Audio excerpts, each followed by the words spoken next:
Bring out the tall tales now that we told by the fire as the gaslight bubbled like a diver.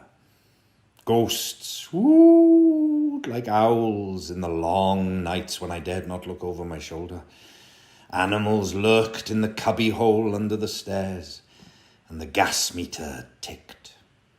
And I remember that we went singing carols once, when there wasn't the shaving of a moon to light the flying streets.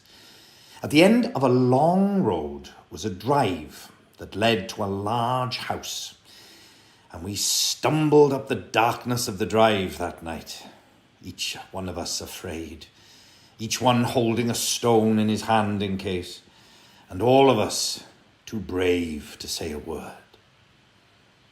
The wind through the trees made noises as of old and unpleasant and maybe web-footed men wheezing in caves.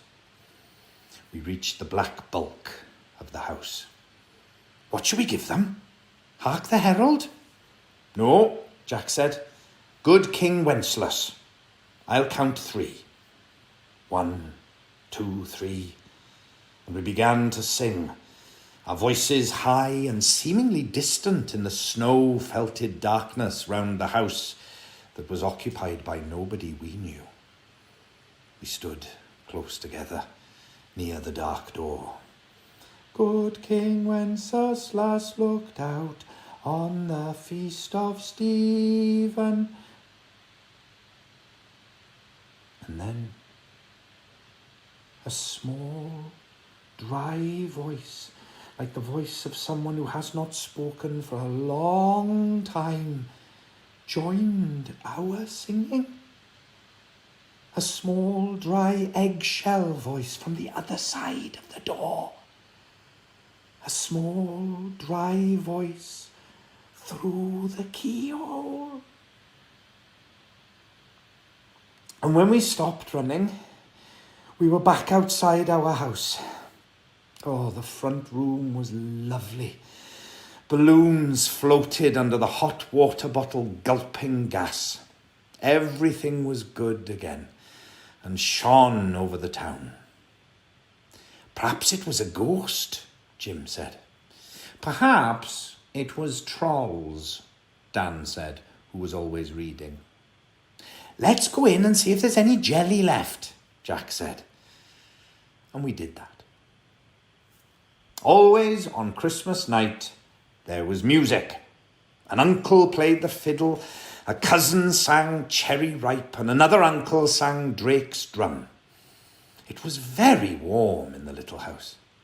Auntie Hannah, who had got on to the parsnip wine, sang a song about bleeding hearts and death. And then another one in which she said her heart was like a bird's nest. And then everyone laughed again. And then I went to bed. Looking through my bedroom window, out into the moonlight and the unending smoke-coloured snow, I could see the lights in the windows of all the other houses on our hill and hear the music rising from them up the long, steady falling night. I turned the gas down. I got into bed. I said some words to the close and holy darkness, and then I slept.